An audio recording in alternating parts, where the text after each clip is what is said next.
नमस्कार दोस्तों, आप सबों का मेरे YouTube चैनल जय श्री राम पर स्वागत है। दोस्तों, इस ब्रह्मांड में वही होता है जो ईश्वर की इच्छा होती है। दोस्तों, मनुष्य के जीवन में जो भी घटनाएं घटती हैं, जो कुछ भी उसके जीवन में अच्छा और बुरा होता है, वो विधाता द्वारा पहले से ही लिखा हुआ होता है और जो भाग में लिखा है उसे कोई नहीं टाल सकता। विधाता ने यदि आपके जीवन में सुख लिख दिया है तो आपको कोई दुख ही नहीं कर सकता। यदि उसने आपके जीवन में दुख लिखा है तो चाहे कितना भी करीबी क्यों ना हो, आपको दुख से दुख के बांट नहीं सकता। दोस्तों, जिस तरह अंतर आत्मा के दर्द को कोई नहीं समझ सकता, इसी तरह से आपके दर्द को कोई नहीं बांट सकता। जिसे विधाता ने लिखा है, चाहे राजा हो, महाराजा हो, चाहे कितना भी पावरफुल हो, कितना भी ताकतवर हो, अपने बेटे के हाथों में खींची हुई रेखा को बदल नहीं सकता। दोस्तों, भाग्य ने राजा हरिश्चंद्र को राजा से फकीर बना दिया।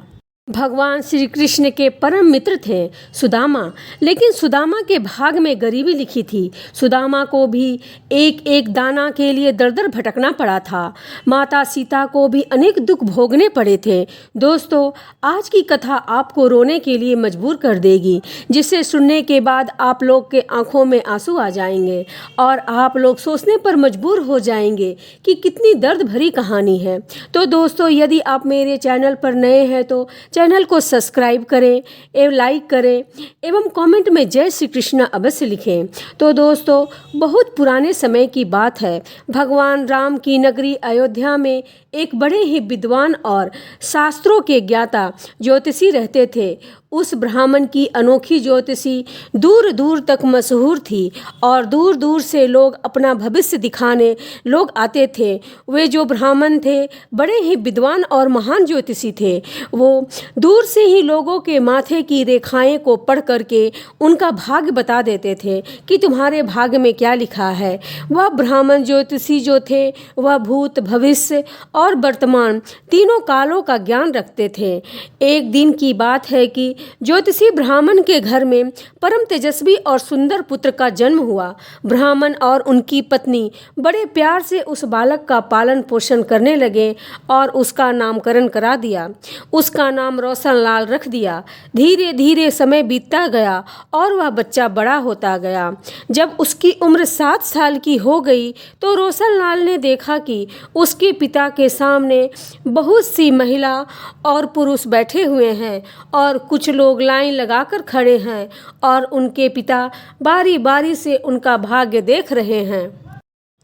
लोगों का भूत, भविष्य और वर्तमान के बारे में बहुत ही अच्छे तरीके से उसके पिता बतला रहे हैं। जब रोशन लाल ने यह देखा तो अपना भी भाग उसे दिखाने की उत्सुकता होने लगी और इसी उत्सुकता के कारण वह अपने पिता के पास जाता है और कहता है कि हे पिताश्री, आप सभी लोगों का भाग्य देखते हैं, सबके भाग्य में क्या लिखा है यह भी उसको बतलाते हैं। आप मेरा भी भाग्य देख लीजिए और मुझे भी बतलाइए कि मेरे भाग्य में क्या लिखा है। अपने बेटे की बात को सुन करके ब्राह्मण जी कहने लगे कि हे पुत्र, तुम अभी बहुत छोटे हो, अभी तुम्हारे भाग्य दिखाने की उम्र नहीं हुई है। जब तुम्हारी उम्र थोड़ी और हो जाएगी तो मैं तुम्हारा भाग्य अवश्य देखूंगा। फिर मैं तुम्हारे भाग्य के बारे में सब कुछ बताऊंगा कि तुम्हारे भाग्य में क्या लिखा है और तुम आगे क्या हासिल कर सकते हो। जब वह बालक रोशन लाल अपने पिता के ऐसे वचन को सुनता है तो उसके मन में थोड़ा सा दुख होता है। फिर धीरे धीरे समय बीत गया। एक दिन वह ब्राह्मण अपने ही विचारों में खोया हुआ बैठा था। उसी समय ब्राह्मण का पुत्र रोशन लाल खेलते खेलते ब्राह्मण के पास पहुंच गया और अपने पिता से अपना भाग्य देखने की जिद करने लगा। तब ब्राह्मण ने कहा, ठीक है, मैं तुम्हारा भाग्य देखता हूँ, मेरे सामने आकर तुम बैठ जाओ। इस तरह से उस ब्राह्मण ने अपने पुत्र से कहा और उसके पुत्र आकर दोनों पैरों की टेहनी मोड़ करके दोनों हाथों को फैलाकर बैठ जाता है। फिर ब्राह्मण अपने दोनों हाथों की मुट्ठी बांधकर और आंख को बंद करके अपने पुत्र का भाग्य भाग देखने लगते हैं। फिर इस ज्योतिषी ब्राह्मण ने अपने ग्रंथ को खोला और अपने पुत्र के मस्तक को देख करके जब उसने गणना की तो उस ज्योतिषी ब्राह्मण ने देखा कि मेरे पुत्र का विवाह एक नीच कुल और एक नीच जाति की कन्या से होना लिखा है। जब उसने यह देखा कि ज्योतिषी ब्राह्मण सोचने लगा कि यह क्या हो गया, मैं जाति से उच्च कुल का ब्राह्मण हूँ और मेरे पुत्र का विवाह यदि नीच कुल में मछुआ से हुआ, यदि ऐसा हुआ तो मैं कहीं का नहीं रहूँगा। इस तरह से मैं किसी को मुंह दिखाने के काबिल भी नहीं रहूँगा। फिर वह कहता है कि नहीं, मैं ऐसा कदापि नहीं होने दूंगा। जब मैं भाग देख सकता हूँ तो मैं भाग को बदल भी सकता हूँ। जब वह ज्योतिषी ब्राह्मण ने कुछ और गहराई से उस ग्रंथ को देखा और उसकी गणना की तो उसको पता चला कि गंगा के किनारे 30 कोस दूर पर एक मछुआरे का परिवार रहता है और उस परिवार में अब तक 5 लड़कियों का जन्म हो चुका है और जो मछुआरा की 5वीं कन्या है उसकी आयु अभी मात्र 9 माह की है और उसका नाम उस मछुआरे ने सुंदरी रखा है। मेरे बेटे का विवाह उसी लड़की से होगा, ऐसा मेरे पुत्र के भाग्य में लिखा है। उस ज्योतिषी ब्राह्मण ने सोचा कि मैं अपने पुत्र के भाग को जरूर बदलूंगा और मैं इसमें सामर्थ्य भी हूँ और जब मैं अपने पुत्र के भाग्य को देख ही लिया हूँ तो मैं उसे बदल भी सकता हूँ। फिर ब्राह्मण अपने मन में विचार करता है कि आज मैं देखता हूँ कि भाग्य बड़ा है या मैं बड़ा हूँ। फिर वह ब्राह्मण ज्योतिषी विधाता के विधान को बदलने के लिए चल देता है और चलते चलते उसी मछुआरे के पास पहुँच जाता है जहाँ उसका घर था। उस मछुआरे ने जब देखा कि अयोध्या के एक महान ज्योतिषी ब्राह्मण उसके दरबार दे पर खड़े हैं तो उस मछुआरे ने उस ज्योतिषी ब्राह्मण का बहुत आदर सत्कार के साथ अपने घर के अंदर ले गया और कहने लगा कि मुझ जैसे गरीब की कुटिया में आप पधारे हैं, यह हमारे लिए तो बहुत ही सौभाग्य की बात है। ज्योतिषी ब्राह्मण ने मछुआरे की बात सुनी और कहने लगा कि हे मछुआरे, मैं किसी उद्देश्य से तुम्हारे पास आया हूँ। तुमसे यह जानना चाहता हूँ कि क्या 9 महीने पहले तुम्हारे घर में किसी कन्या का जन्म हुआ है। फिर उस मछुआरे ने कहा कि हाँ ब्राह्मण देव, 9 माह पहले हमारे घर में एक पुत्री का जन्म हुआ है। फिर आगे वह ब्राह्मण कहता है, तुमने उस पुत्री का नाम सुंदरी रखा है। इतने में मछुआरे कहने लगा, महाराज आपने सत्य कहा, मैंने अपने पुत्री का नाम सुंदरी रखा है क्योंकि उसके चेहरे का जो तेज है वह चंद्रमा के समान सुंदर है।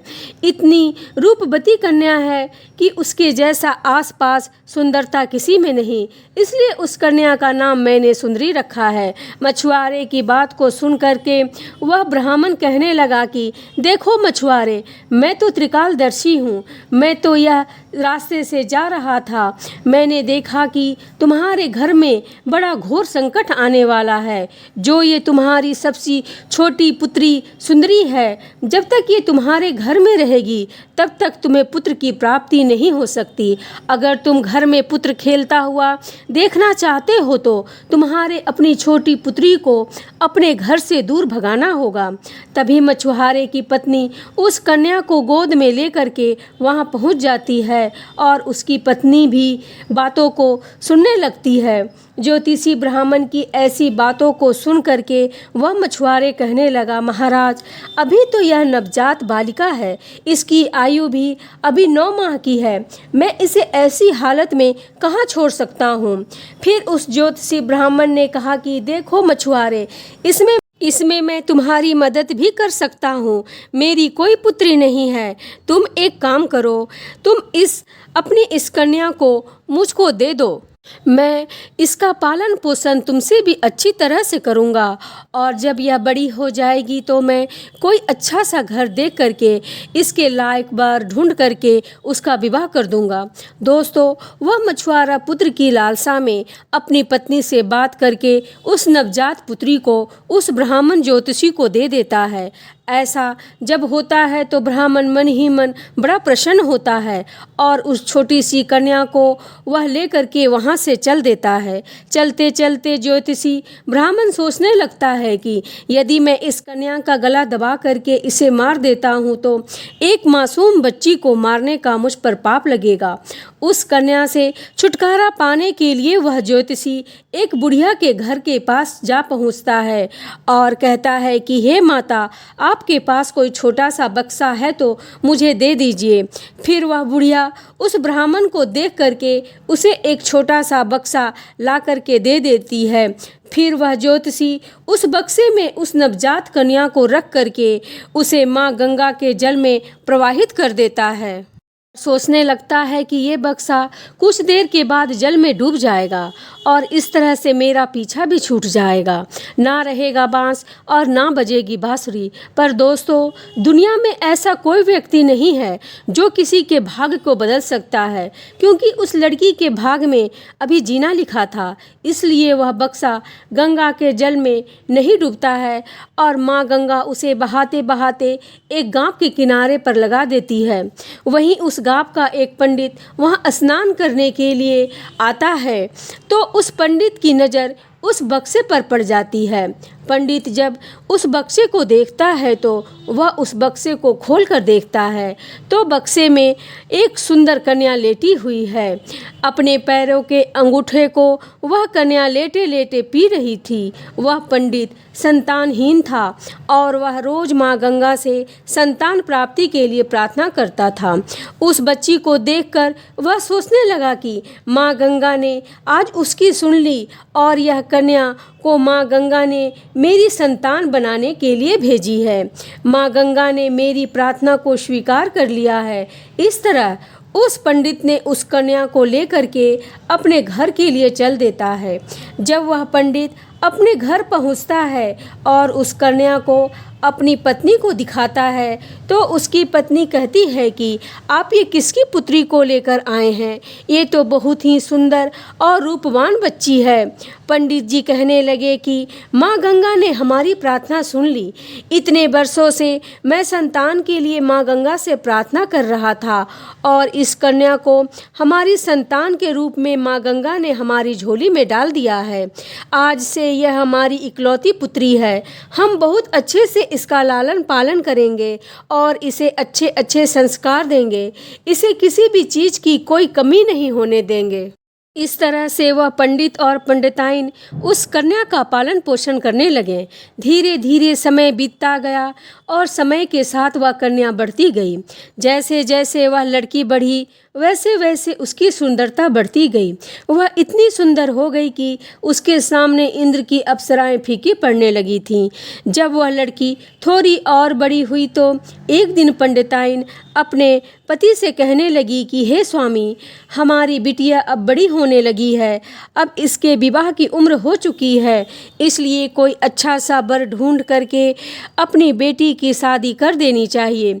पत्नी की बात सुन करके पंडित जी अपनी पुत्री के लिए वर ढूंढने के लिए अपने घर से निकल जाते हैं। जब आसपास कोई योग्य वर नहीं मिलता तो पंडित जी अपनी पुत्री के वर की तलाश में अयोध्या नगरी में पहुंच जाते हैं।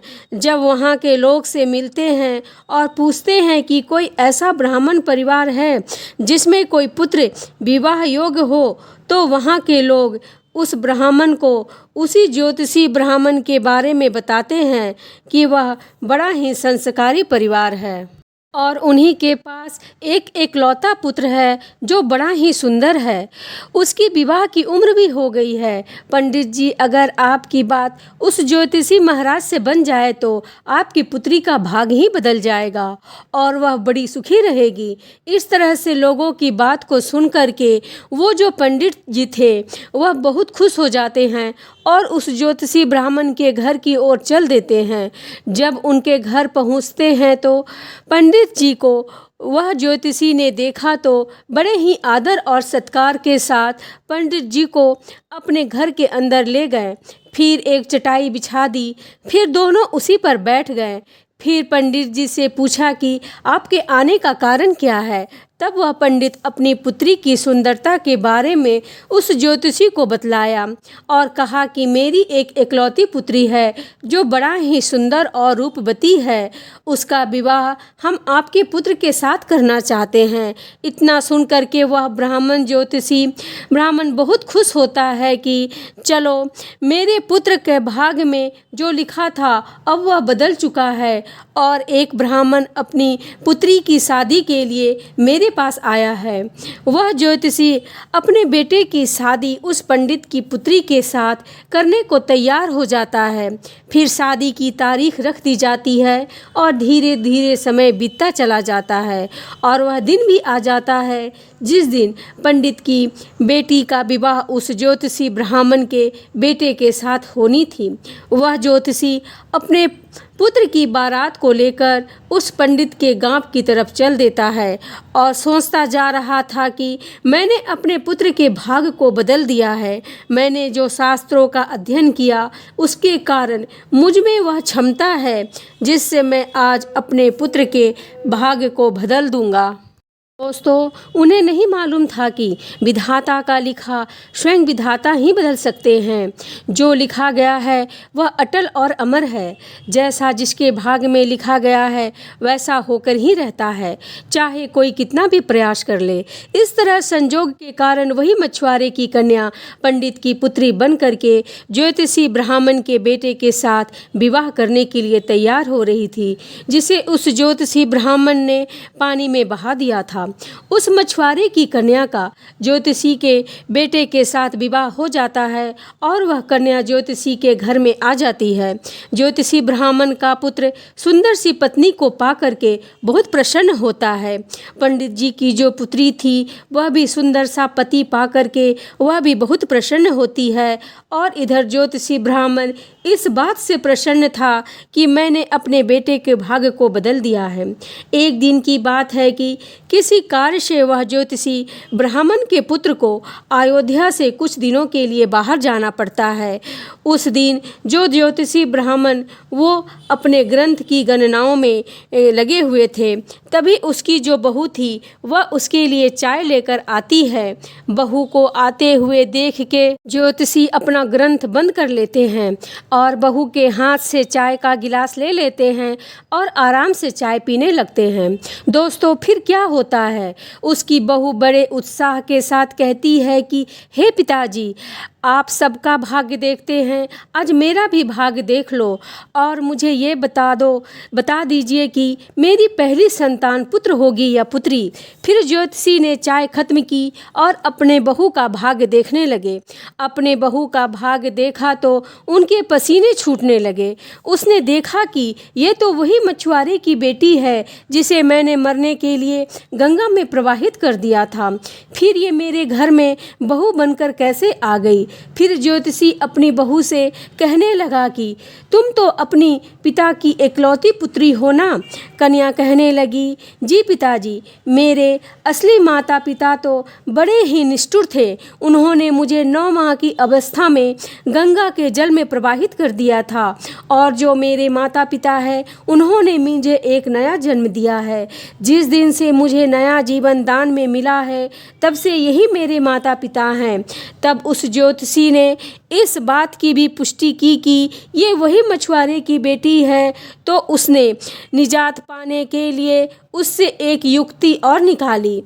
उसने कहा कि बेटी, अगर तुम पहली संतान पुत्र चाहती हो तो तुम्हें मेरे साथ समुद्र तट पर चलना होगा।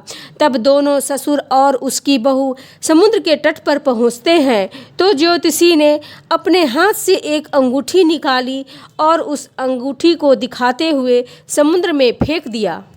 कहा कि बेटी, जिस दिन तुम्हें ये अंगूठी मिल जाए और जिस दिन तुम इस अंगूठी को ढूंढ लोगी उसी दिन तुम अपने घर पर आ सकती हो। यदि तुम्हें अंगूठी नहीं मिली और तुम अपने पिता के घर पहुंच जाओगी या मेरे घर आ गई तो तुम्हें बहुत बड़ा अनर्थ हो जाएगा। मेरे घर आ गई तो तुम अपने पति को खो दोगी और अपने पिता के घर चली गई तो तुम अपने पिता को खो दोगी। इसलिए तुम अभी कहीं नहीं जाना है जब तक यह अंगूठी तुम्हें नहीं मिल जाए। जाए। अगर तुम मेरी वचनों को नहीं मानोगी तो तुम्हें अवश्य ही पुत्र की प्राप्ति नहीं होगी, और यदि तुम वचनों को मानती हो तो तुम्हें पुत्र की प्राप्ति होगी और तुम्हारा भाग्य बदल जाएगा।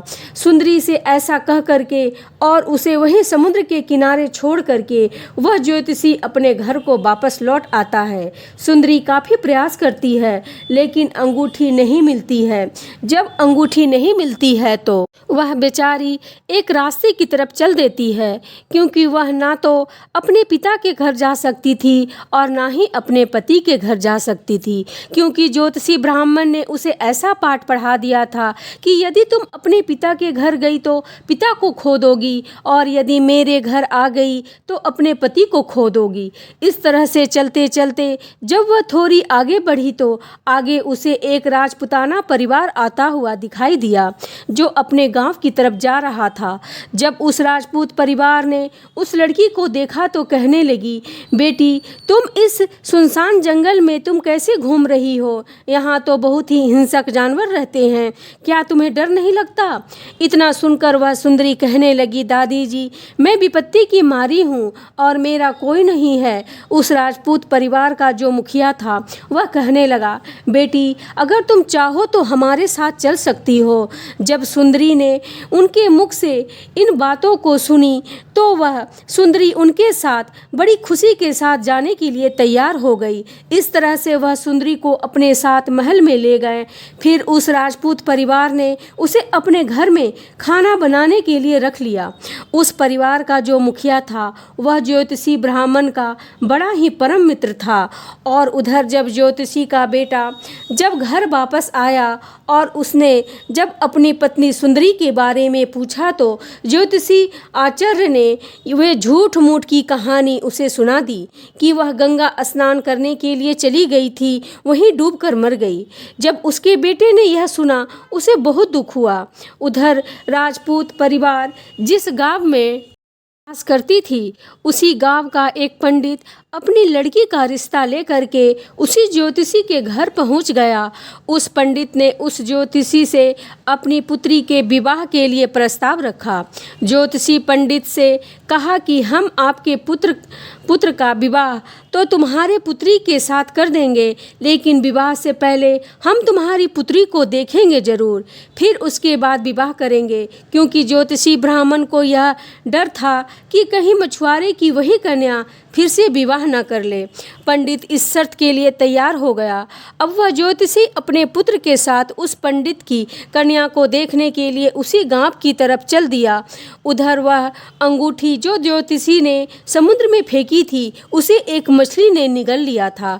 एक दिन किसी मछुआरे ने समुद्र में जाल डाला और वही मछली उस जाल में फंस गई जो अंगूठी निगल गई थी। मछुआरा उसी पकड़ी हुई मछली को बेचने के लिए वहीं पहुंच गया जहां वह राजपूत परिवार रहता था। परिवार के मुखिया को मछली खाना बहुत पसंद था, इसलिए उस राजपूत ने उस मछलियों को खरीद लिया और उस मछलियों को ले जा कर के सुंदरी से कहा, बेटी क्या तुम इन मछलियों को मेरे लिए पका दोगी? सुंदरी ने कहा कि पिताजी मैं मछलियां को खाती तो नहीं हूँ, लेकिन आपके लिए ज़रूर बना दूंगी। और इस प्रकार से वह मछलियां लेकर वह रसोई में काटने लगी। जब उस सुंदरी ने उस मछली को काटा तो उसके पेट में वही अंगूठी मिली जो ज्योतिषी ब्राह्मण ने समुद्र में फेंक दिया था। उस मछली के पेट से निकल करके वह अंगूठी जमीन पे गिर गई। जब सुंदरी ने उस अंगूठी को देखा तो वह पहचान गई और उस अंगूठी को पा करके वह बहुत प्रसन्न हुई। उधर वह ज्योतिषी ब्राह्मण अब अपने पुत्र को लेकर के पंडित के गांव में पहुंचा तो अपने बेटे से कहा, बेटा इस गांव में मेरा एक परम मित्र रहते हैं, हम पहले उनके पास चलते हैं, उसके बाद हम उस घर में चलेंगे जहां तुम्हारी दूसरी शादी करानी है। दोस्तों फिर वह ज्योतिषी अपने बेटे के साथ उस राजपूत परिवार के घर में पहुंच जाता है।